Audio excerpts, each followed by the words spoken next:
Bienvenue à la cabane chez La Petite Bête, parce qu'aujourd'hui, on fait quoi?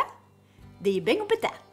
Bonjour tout le monde, je m'appelle Manon Lapierre, alias La Petite Bête, du blog et de la chaîne culinaire La Petite Bête. Bon, là, avant qu'il y ait des débats longs comme ça dans les commentaires, quand la vidéo va être mise en ligne par IGA, je le sais que chaque famille a sa recette de beignes aux patates. Aujourd'hui, on fait ma recette de beignes aux patates. Ça veut pas dire que ta recette de beignes aux patates est moins bonne.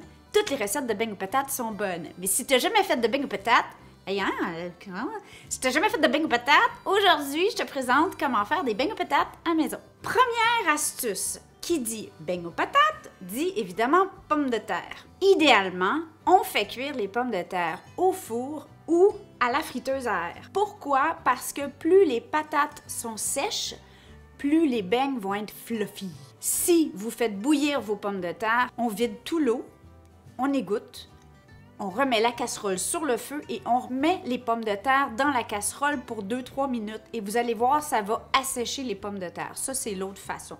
Moi, je les ai faites donc à la friteuse à air parce que j'en ai une qui traîne dans la cuisine. Sont-tu belles, mes pétettes? J'ai quasiment le goût de les manger pour le souper. Mais non, non, tu t'en vas en beignes. Bon, on se roule les manches. Les miennes sont déjà roulées. Est-ce qu'on est prêt? On fait des beignes aux patates. Là, vous allez vous dire, pourquoi tu as laissé la pelure? Ben, c'est plus facile à éplucher après, mais aussi parce que j'ai pour m'en dire que ça fait une chair plus crémeuse quand ça cuit comme à l'intérieur de sa pelure. Mais on ne veut pas garder la pelure pour les beignes, OK? Pour ma recette, on a besoin de une tasse, mais pas trop compressée, là, de patates pilées. Autre astuce, j'aime beaucoup utiliser la patateuse. Je ne sais pas comment l'appeler. Moi, ici, on l'appelle la patateuse. Là, vous allez me dire, Manon, je peux-tu utiliser mon reste de patates pilées? Oui, absolument. Ça se pourrait que l'humidité soit différente, fait que vous allez peut-être devoir réduire un petit peu les quantités liquides ou ajouter un peu de farine. Par contre, si tu as mis de la ciboulette dans tes patates pilées, non.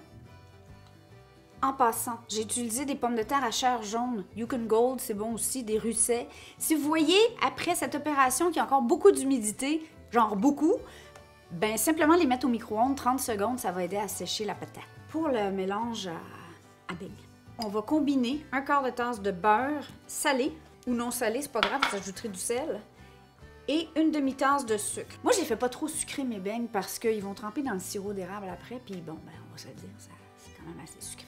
On va combiner sucre et beurre jusqu'à ce qu'on ait un mélange un peu fluffy.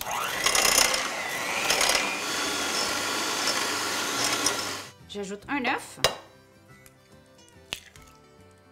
une cuillerée à thé d'extrait de vanille.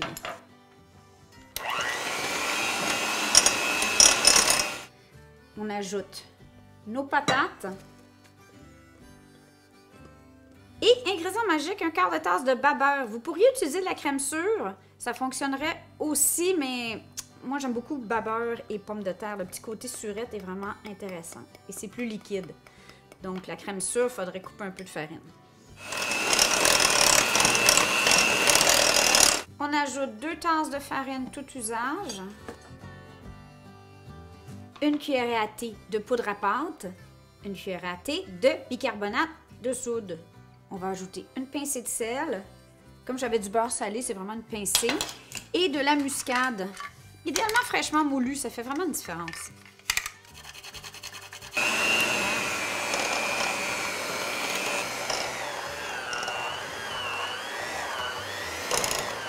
On voit que la pâte, vous voyez là,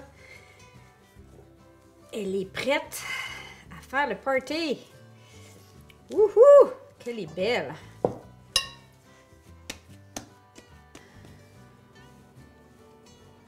On veut environ un peu plus qu'1 centimètre d'épaisseur.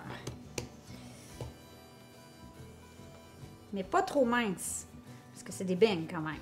Ils vont gonfler à la cuisson. Environ ça, hein? Un demi-pouce pour la vieille école. Pour les emporte-pièces, ils se vendent des emporte-pièces spécifiques pour les beignes. Moi, j'en ai pas.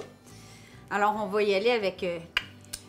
Mais ce que j'ai le goût de vous dire, est-ce qu'on a le droit de faire des beignes en d'autres formes que des ronds? Ben oui. Moi, j'ai des cœurs. On va essayer ça. Mais donnez-le pas aux chiens, OK? C'est pas bon pour eux. Bon, ben là, c'est pas compliqué. On coupe. Porte-pièce pour la partie du centre. On jette pas ça. Ça, c'est les trous de bain. On n'a pas utilisé de levure, donc la beauté de cette recette-là, c'est que c'est très simple. On n'a pas d'attente à faire. Et voilà, on continue.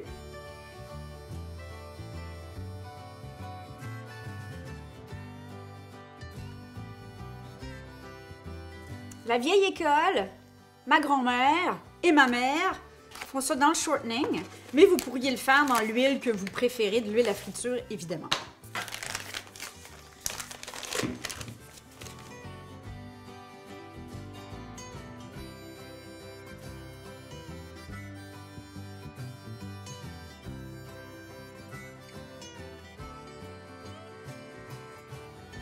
Pendant ce temps-là, on prépare un bol avec du sirop d'érable. Bon, là, évidemment, c'est le temps des sucres, alors on va faire la version à l'érable, mais vous pourriez aussi, évidemment, faire au sucre en poudre ou nature.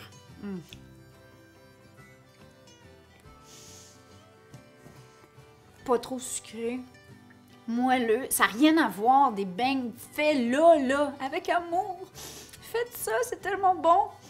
Bon, mais bon temps des sucres, tout le monde. Bon beigne aux pétates.